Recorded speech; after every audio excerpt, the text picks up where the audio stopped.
Y bueno, pues desde luego que son elementos de análisis y de revisión una vez que México está metido en esta polémica y en esta discusión a posteriori de una reforma que ya fue promulgada, una reforma educativa que hoy, bueno, pues ha generado reacción en una parte del magisterio que es el que se manifiesta.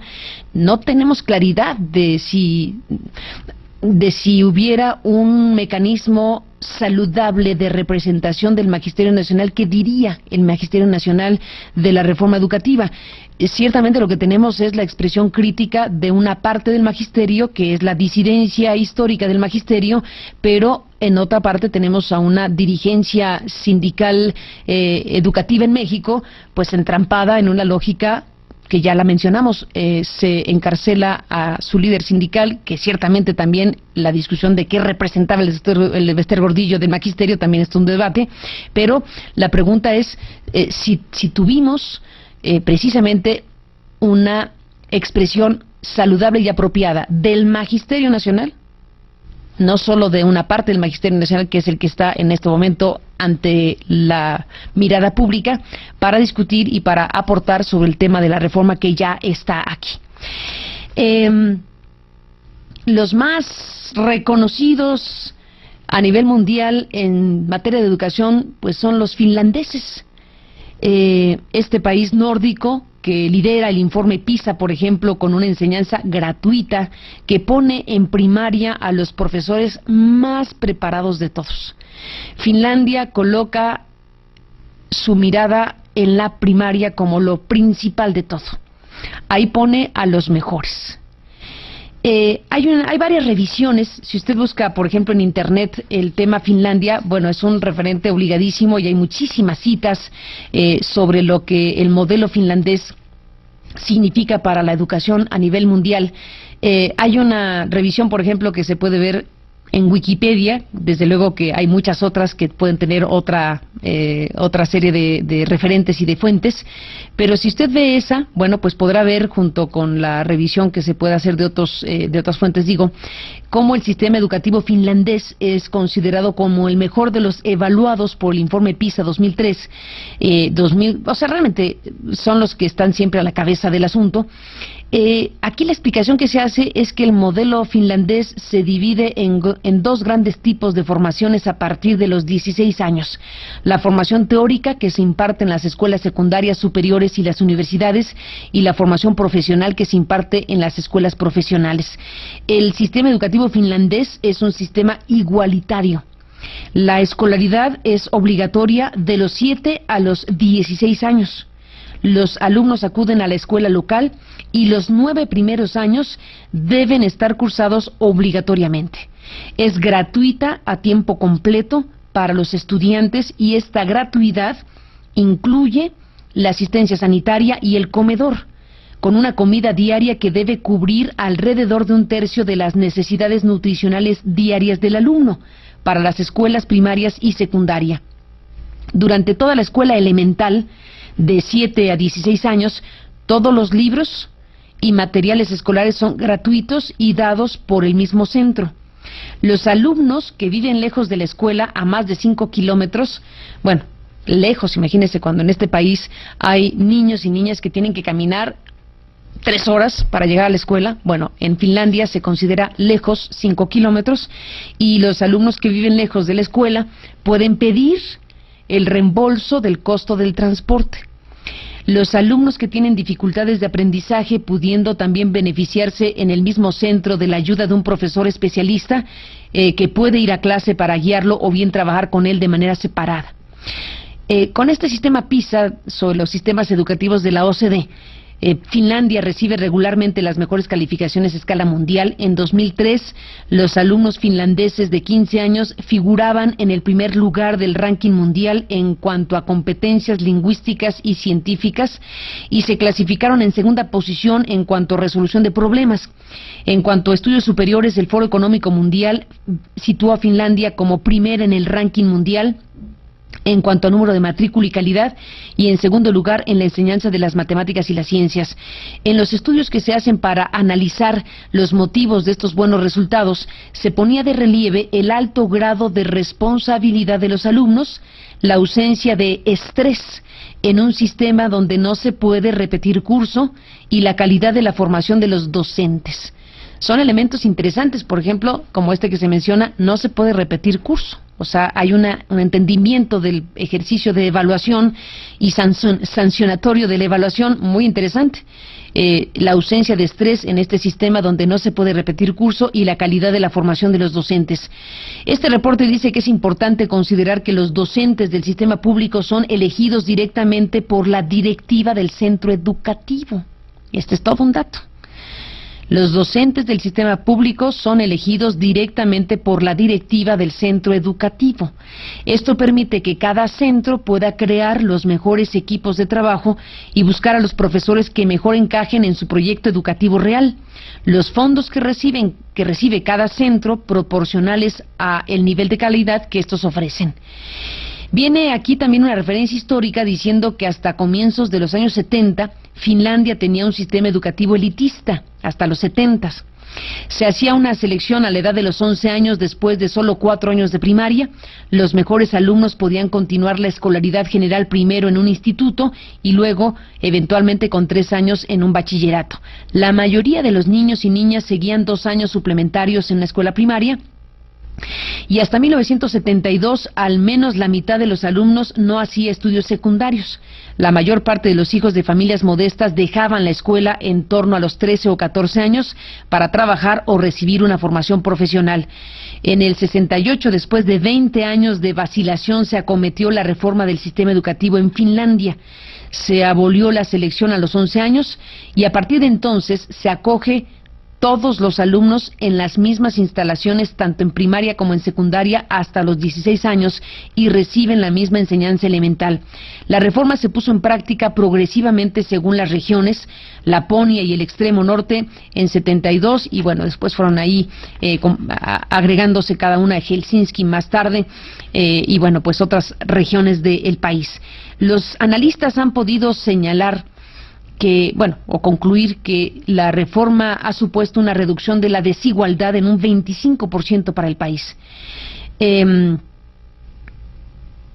Desde luego, la apuesta por una educación igualitaria, una educación de esta índole, pues tiene efectos en el resto de la sociedad, desde luego en las evaluaciones que se hacen en años posteriores.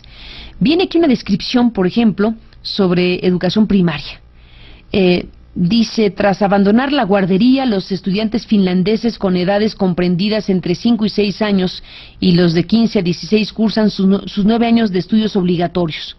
Las clases son relativamente pequeñas, con rara vez de 20 estudiantes. En la escuela el ambiente es relajado e informal. Los edificios están limpios hasta el punto que los alumnos de los primeros cursos caminan en calcetines dentro de las clases, dejando sus zapatos fuera de ellas. Las actividades fuera de las clases son consideradas especialmente importantes, incluso en el frío invierno, y la cantidad de deberes a hacer en casa se reduce al mínimo para potenciar la asistencia a actividades extraescolares. Finlandia es, tras Islandia, el segundo país con mayor número de libros editados per cápita, y este interés por la lectura se intenta trasladar a los niños desde una edad muy temprana.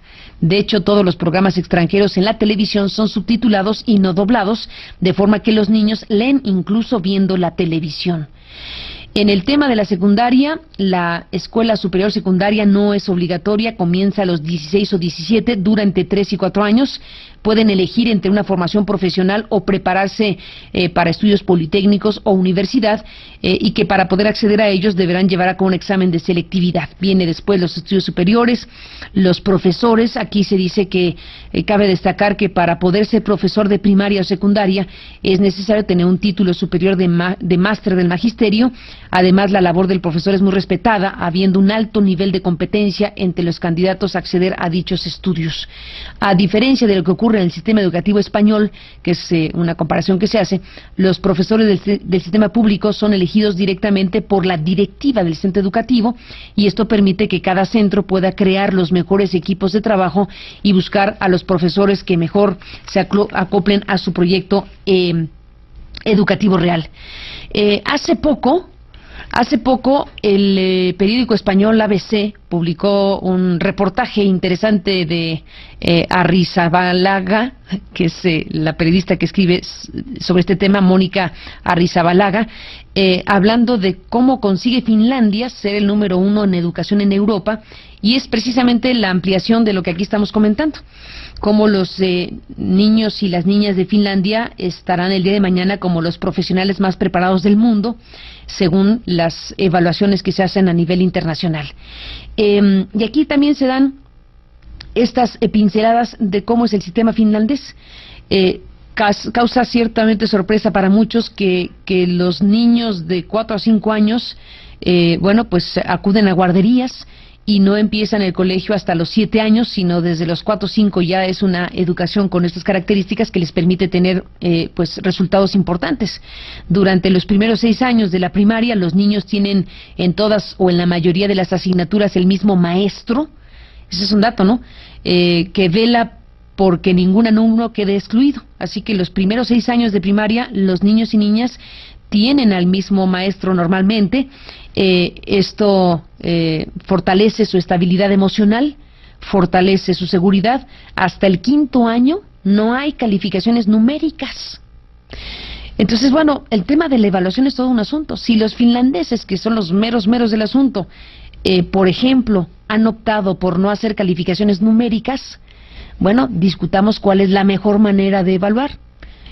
¿Es mejor poner calificaciones reprobatorias o es mejor tener otro tipo de evaluación de competencias? En el caso de Finlandia, no se busca, por ejemplo, fomentar la competencia entre los alumnos ni las comparaciones.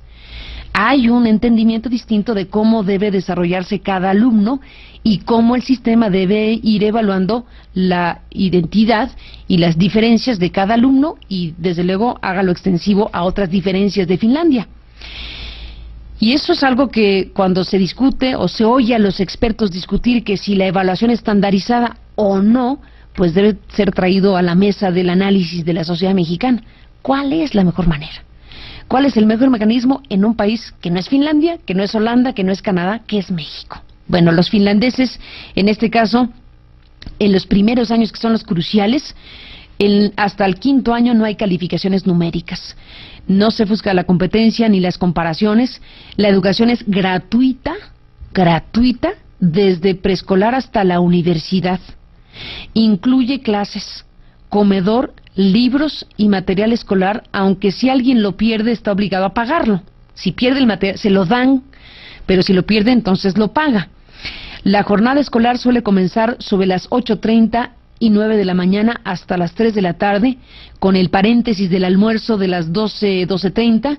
En total, suman 608 horas lectivas en primaria. Por ejemplo, en España hay 875 horas lectivas contra 608. Entonces uno dice, ¿cómo consiguen mejores resultados con menos tiempo? Pues esa es una buena pregunta. Deberes en casa que no son excesivos. Los finlandeses deben encajar en 3 estructuras, o el sistema finlandés soporta básicamente el asunto en 3 estructuras: la familia, la escuela y los recursos socioculturales, bibliotecas, ludotecas, cines. Todo esto es muy importante porque hay que decirlo con todas sus letras, independientemente de la opinión que le merezca la postura de los maestros disidentes y de los que no se manifiestan, pero que eventualmente pueden ser disidentes y silenciosos. En México, aquí estamos evidentemente frente a un conjunto de cosas que corresponden al ámbito del Estado. ¿Le corresponde a los maestros cargar toda la responsabilidad de los desastres en la educación mexicana? Yo creo que no.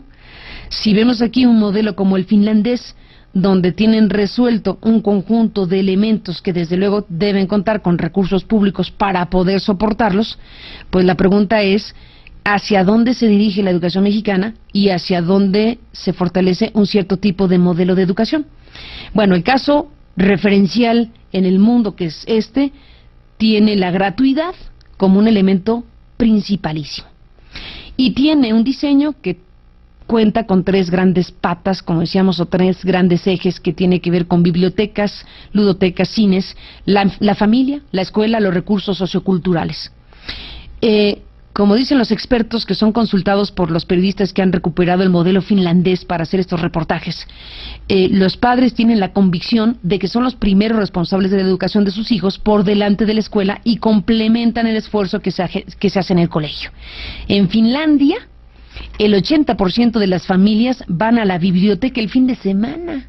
El 80% de las familias van a la biblioteca el fin de semana. Este estímulo fundamental desde la familia hacia la lectura pues es crucial. Este sistema social finlandés contribuye con numerosas ayudas oficiales a las familias que pueden conciliar su trabajo y la atención a los hijos. Hay una herencia cultural luterana, dice este reportaje, basada en la responsabilidad que fomenta la disciplina y el esfuerzo, a la que también acompaña una climatología que empuja a encerrarse en casa, pero estos factores también están presentes en otros países y bueno, pues son parte de las consideraciones que se hacen también sobre este análisis. Cierro comentando o leyendo parte de lo que se revisa del modelo finlandés. La diferencia radica en la elevada calificación académica del profesorado también en Finlandia, principalmente en educación primaria. Los finlandeses consideran que el tesoro de la nación son sus niños y los ponen en manos de los mejores profesionales del país. Los mejores docentes se sitúan en los primeros años de enseñanza, donde se aprenden los fundamentos de todos los posteriores aprendizajes. Se considera que hacia los 7 años el alumno se encuentra en la fase más manejable y es cuando realiza algunas de las conexiones mentales fundamentales que le estructurarán toda la vida. Por eso se considera esencial seleccionar a quien ayudará en este proceso. Por eso ponen a los mejores en ese tramo de la educación en los primeros años. Ser maestro o maestra de educación preescolar o primaria es la tarea más importante que desde luego podamos tener en un sistema educativo, según lo que aquí se puede ver y según el sentido común y según lo que usted quiera. En este modelo que estamos aquí comentando, prototipo a nivel internacional, para ser maestro se necesita una calificación de más de un 9/10 en sus promedios de bachillerato y se revalida y se requiere además una gran dosis de sensibilidad social. Se valora la participación de las maestras y los maestros en actividades sociales, en voluntariado, en participación social diversa. Cada universidad escoge después a sus aspirantes a profesores con una entrevista para valorar su capacidad de comunicación, de empatía, un resumen de la lectura de un libro, una explicación de un tema ante una clase, una demostración de aptitudes artísticas, una prueba de matemáticas, otra de aptitudes tecnológicas. Son las pruebas más duras de todo el país, dicen los expertos consultados en este trabajo de investigación. Al proceso de selección le sigue una exigente licenciatura y periodos de prácticas. No es de extrañar que los profesores estén muy bien considerados socialmente en Finlandia. Es un honor nacional ser maestro de primaria, ha dicho gente especializada como el director del Departamento de Formación de Profesorado de la Universidad de Helsinki. Jari Lavonen declara eso para hablar de la alta valoración que se tiene de la sociedad hacia sus maestras y hacia sus maestros. Cierro hasta aquí esta revisión de nuestros colegas corresponsales en diferentes partes del mundo, esta recuperación que se puede tener muy fácilmente porque el sistema finlandés, bueno, pues está referido en muchos documentos y textos periodísticos y informaciones que son de muy fácil acceso a través de internet si usted los quiere revisar más ampliamente y que nos permiten, bueno, como digo, asomarnos algunas características de lo que se hace en otros lugares del mundo con su modelo educativo, con su sistema educativo. Y veo la coincidencia de los que analizan este asunto en referirse al modelo finlandés, a lo que sucede en Finlandia, precisamente para hablar del tema. La gran pregunta es, ¿qué de todo eso podría aplicarse en México? ¿Sucede o no sucede en el caso mexicano? ¿Está o no contenido en una reforma educativa que fue aprobada en un contexto, yo considero, no suficientemente apropiado para el tamaño de la reforma que este país requiere? Sin decir que es buena o mala la reforma educativa, porque es precisamente lo que debe estar a debate. ¿Qué es lo que se aprobó y qué alcance tiene para México? Precisamente lo que hoy ya es ley establecida. ¿Fue la mejor decisión? ¿Es el mejor camino este modelo de evaluación estandarizada? Hay otras modalidades que no fueron contempladas con suficiencia y que por lo tanto, y que por haber ocurrido como ocurrió la reforma, no fue motivo de una discusión amplia como merecía una reforma educativa.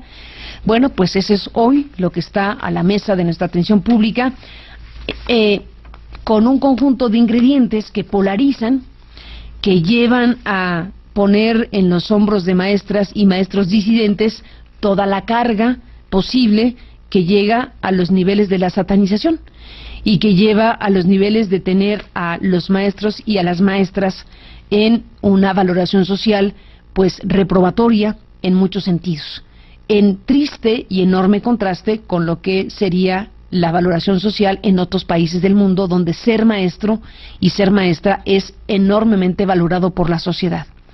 Desde aquí, yo diría que hay que hacer, desde luego, un reconocimiento a millones de personas que desempeñan un papel fundamental en este país para educar a nuestros niños y a nuestras niñas, y que en el camino se llevan parte de la satanización que se ha creado por diferentes circunstancias en México, entre otras por una manera pues simplificada,